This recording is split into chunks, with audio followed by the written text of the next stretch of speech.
The question is find the fourth term in the expansion of x minus 2y total raised to the power 12. So let's see how we are going to solve the given problem. तो चलिए शुरू करते हैं। तो देखिए इस question को करने से पहले मैं एक बार कॉन्सेप्ट को शेयर कर देता हूँ कि ये कॉन्सेप्ट मतलब इस क्वेश्चन को सॉल्व करने के लिए हम लोग क्या कॉन्सेप्ट यूज करेंगे। मान के चलिए आपके पास एक बाइनोमियल एक्सप्रेशन है which is x plus Y total raised to the power n। और इनकेस अगर आपको इस बाइनोमियल एक्सप्रेशन के जनरल टर्म की रिक्वायरमेंट है तो इसका जनरल टर्म होता है T R plus one which is your N C R x raise to the power N minus R और Y raise to the power are के। ये इस एक्सप्रेशन का जनरल टर्म है। पर आप देख सकते हैं कि जो टर्म आपको दे रखा है उसका डाटा अभी एग्जैक्टली तो इससे मैच नहीं कर रहा है, लेकिन स्टिल मैं एक बार क्वेश्चन के डाटा को नोट कर लेता हूँ। That is x minus two y and total raise to the power 12। अब अगर मैं वेरिएशंस की बात करूं तो आप देख सकते हैं कि जनरल में आपके पास पावर n थी, लेकिन यहाँ पे पावर आपके पास 12 के इक्वल है। यहाँ वेरिएबल y है लेकिन यहाँ पे वेरिएबल माइनस टू वाई है और x वेरिएबल आपका सेम है। अब अगर मैं ऊपर वाले फॉर्मेट से कंपेयर करके इस एक्सप्रेशन के जनरल टर्म को कमेंट करूं तो टी आर प्लस वन ये मेरे पास इक्वल होगा 12 C R, that is 12 C R x raise to the power 12 minus R, x raise to the power 12 minus R और minus 2y total raise to the power are के। In case मैं इसको और थोड़ा further simplify करूं तो ये बन जाता है 12 C R x raise to the power 12 minus r minus 2 raise to the power r और y raise to the power are के। अब चलते हैं क्वेश्चन के पार्ट पे। क्वेश्चन में आपको बोला गया है कि आप गिवन एक्सप्रेशन का फोर्थवा टर्म कैलकुलेट करिए। इनकेस अगर आपको फोर्थवा टर्म कैलकुलेट करना है तो यहां पे आपको थोड़ा केयरफुल रहना पड़ेगा।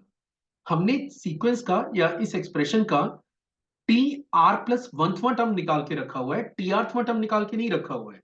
इसका मतलब क्या है? इसका मतलब ये है कि इनकेस अगर आपको फोर्थवा टर्म रिक्वायर्ड है तो आर की जगह 4 नहीं डालना है, आर की जगह आपको 3 सबमिट करना है।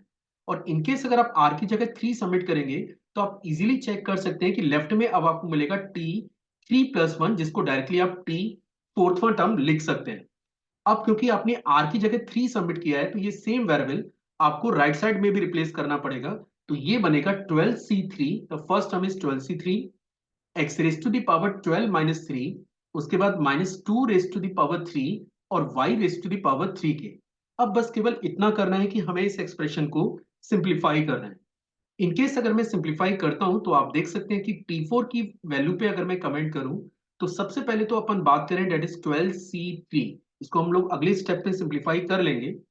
इसके बाद x raise to the power 9 आपके पास है, माइनस 2 की पावर 3 को अगर आप सॉल्व करेंगे तो ये वैल्यू आपके पास -8 बनेगी और ये y raise to the power 3। ये जो 12c3 आपको नजर आ रहा है, बेटर रहेगा कि हम लोग इसको भी ओपन कर लें। और इनकेस अगर आप 12c3 को ओपन करने जा रहे हैं तो आपको यूज करना पड़ेगा एनसीआर। ये बराबर होता है n factorial divided by n minus r factorial into r factorial के। चलिए अप्लाई कर देते हैं। तो ये बनेगा 12 factorial divided by 12 minus 3, that is 9 factorial into 3 factorial x raise to the power 9 minus 8 और y raise to the power 3 के।